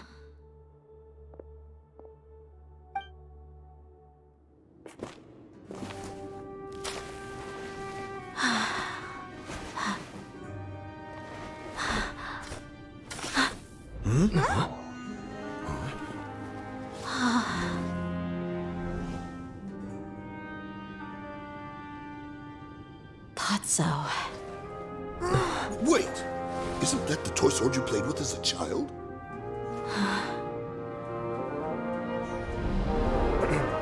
The dragon is no more, for Princess Dia has slain it. Its head now hangs above the city gates. Her bravery has brought eternal peace and prosperity to us all. Dia, come on. This is the most important line. You can do it. But Dia, you defeated the dragon. Everyone's waiting for your speech. Still too shy, huh? All right, I'll do it. I hereby proclaim our victory. Evil shall plague us no more.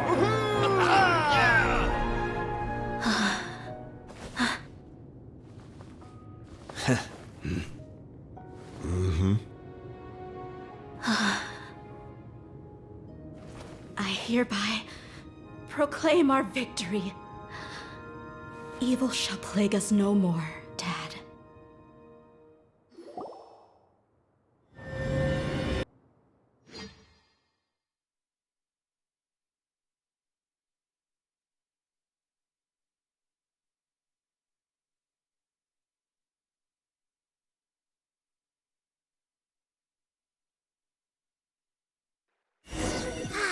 The weather is...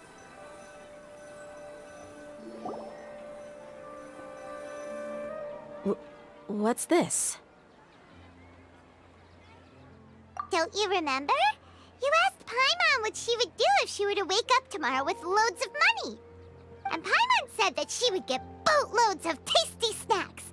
You looked super confused at the time, but said it was an adorable thing to say. These opportunities don't come by often. So today, Paimon's gonna treat you to a special crash course on Paimon's life philosophy. Hey, come on! Paimon's not that stingy. Anyway, the point is that you should eat to your heart's content. You'll feel better for sure once you've gotten something in your tummy. Junior Azad will also be here shortly. She's already heard that we're back. Aw, thanks, you two. Honestly, this is very unlike me. I just had a lot on my mind on our way back, so I didn't know what to say. My chest was filled with all kinds of intense emotions. They just shook me even more than all the feelings we've shared during our previous adventures. But when everything came to an end, those emotions also vanished without a trace, and I was left feeling more empty than ever before. It was as if I'd lost the thing that was most important to me.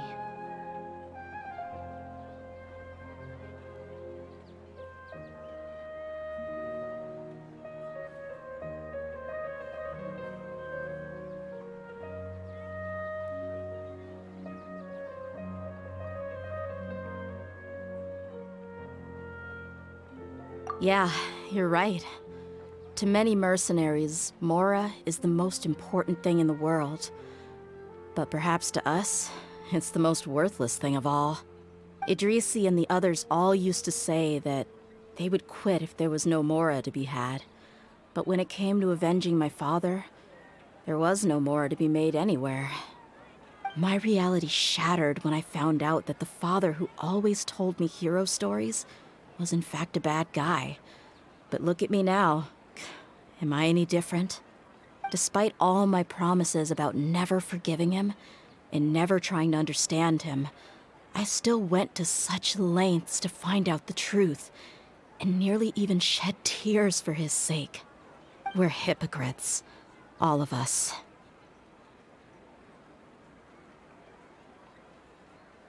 Yeah, you're right. It's just a pity that we often only recognize our true feelings after it's already too late. You're back! Are all of you all right? Ah, there she is. Yeah. Many people from the Corps of 30 came over, and I just wrapped up everything with my dad. All I can do now is wait for their verdict. Huh? Dia, you're looking quite down again. Paimon will explain. A lot happened while we were gone.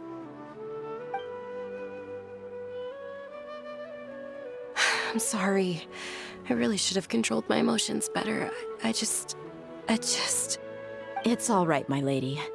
You were hurt by all of this as well. Truth be told, I'm starting to feel a little guilty watching you cry like this. But Dia, your pain must be even worse. You shouldn't need to comfort me. Hey, don't worry about me. If anything, this whole thing has finally shown me the difference between illusion and reality. My father probably thought that people could settle into new lives as long as they moved to a new environment. That thought has even crossed my mind a few times. It's like saying, what's wrong with adapting to a new life? However, there was always something deep within my mind that refused to accept it. This impulse brought me great turmoil, and even made me feel ashamed for turning my back on your father's kindness. But now that I consider it again, it all makes sense. The desert sands are a part of who I am, and I will never be able to lead a peaceful existence. I understand how you feel. That doesn't mean I won't be making any changes to my life, though.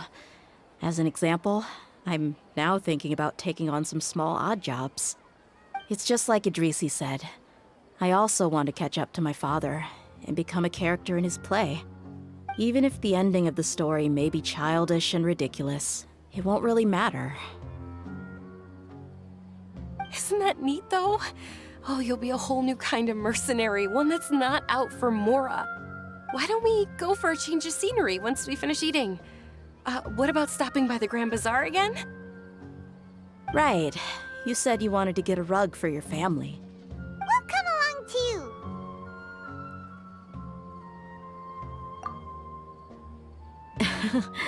I can't thank you enough for taking care of me this entire time.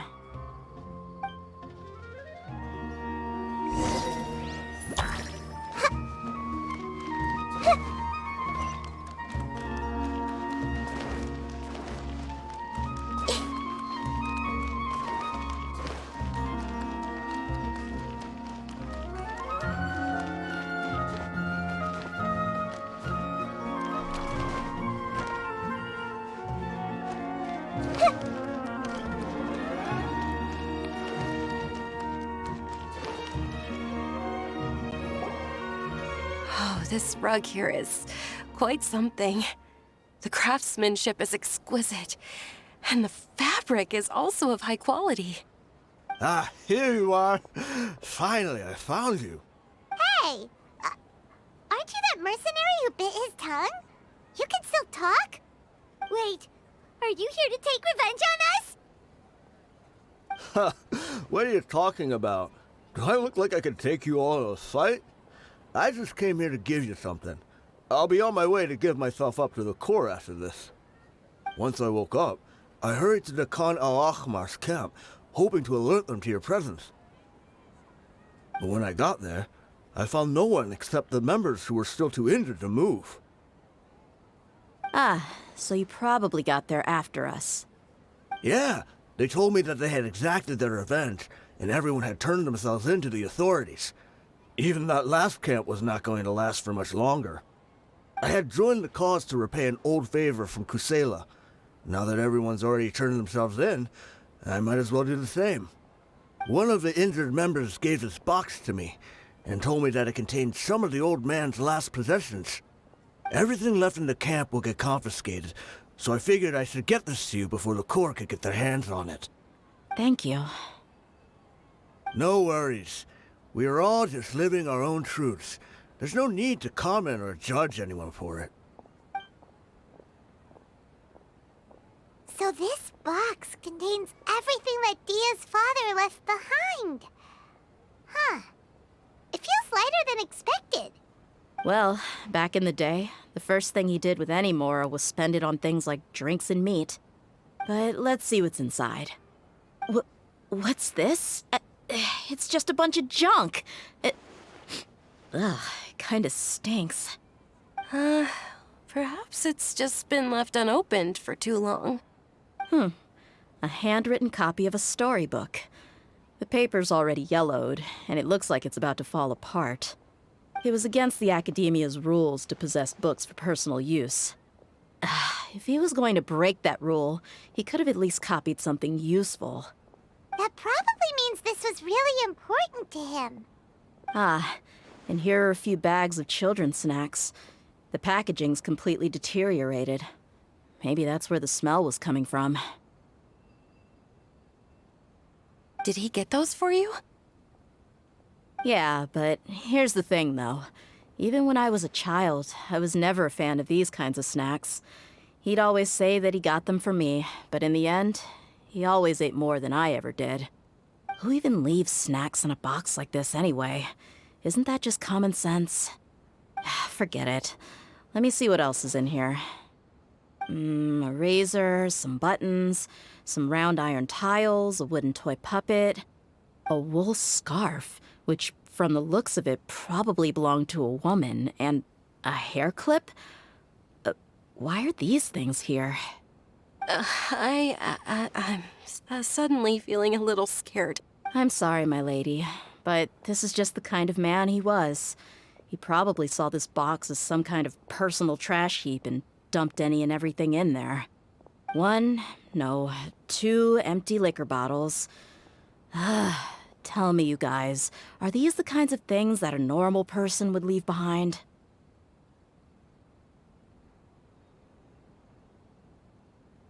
Huh?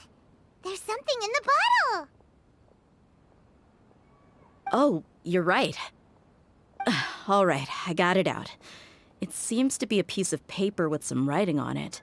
The bottom part's all damaged from moisture, though. Let's hope the writing didn't smudge. I was suddenly seized with an urge to write a letter after finishing this bottle. I just folded it up and left it in the bottle, though. If I end up forgetting about it, it won't really matter. To Dia. It's a letter for me?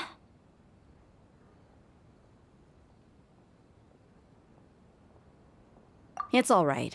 I'll just read it out. If he went to the trouble of writing a letter, there must have been some important things that he wanted to say. Or at least record down. My condition's becoming worse and worse.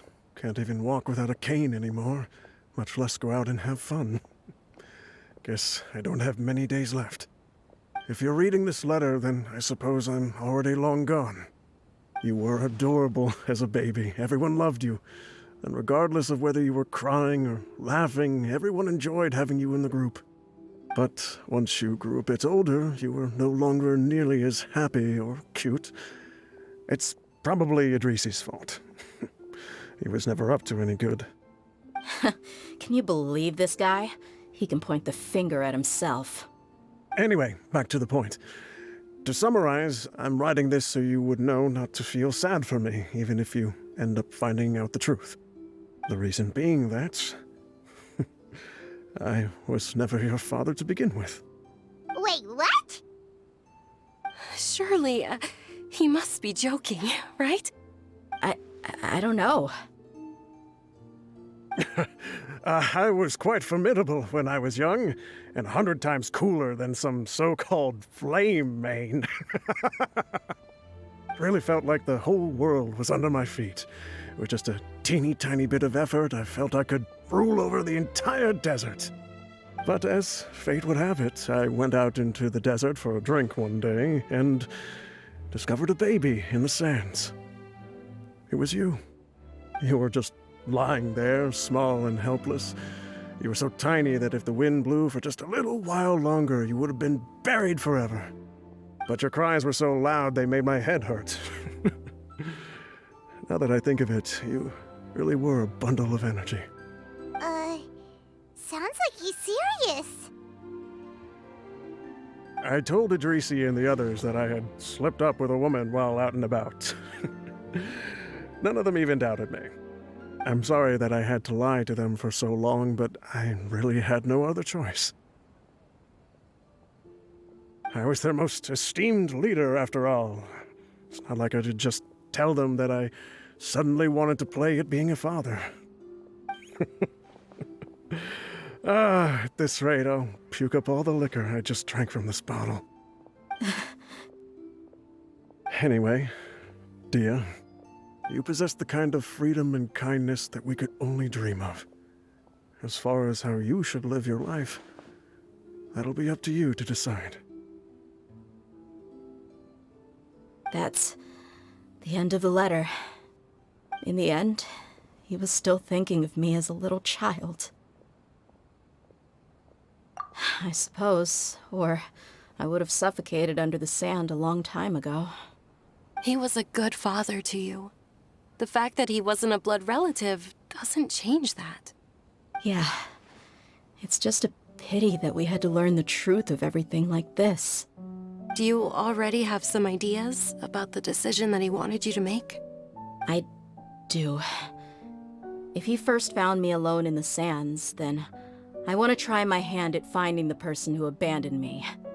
I just have one wish. To tell them a story. That there once existed a childish and foolish jerk with a heart of gold. And that only under his care was I able to grow and mature into the person I am today. If you end up finding any leads, can you share them with us? We go on adventures all the time. Maybe we'll be able to find some information for you. Sure, I appreciate it.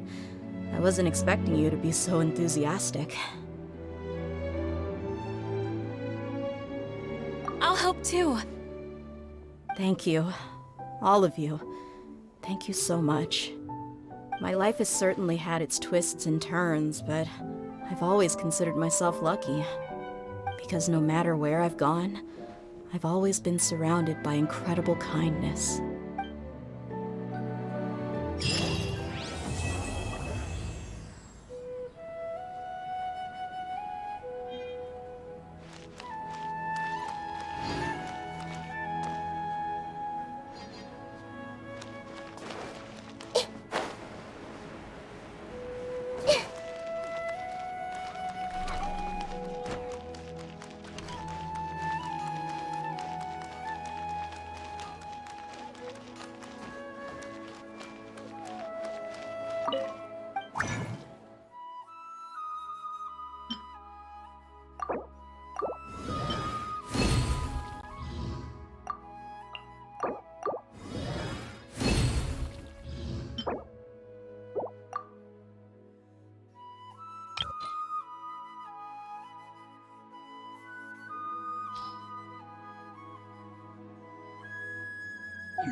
If you're not sure what to do next, how about I take you on a walk? Welcome! I hope you'll have a wonderful day.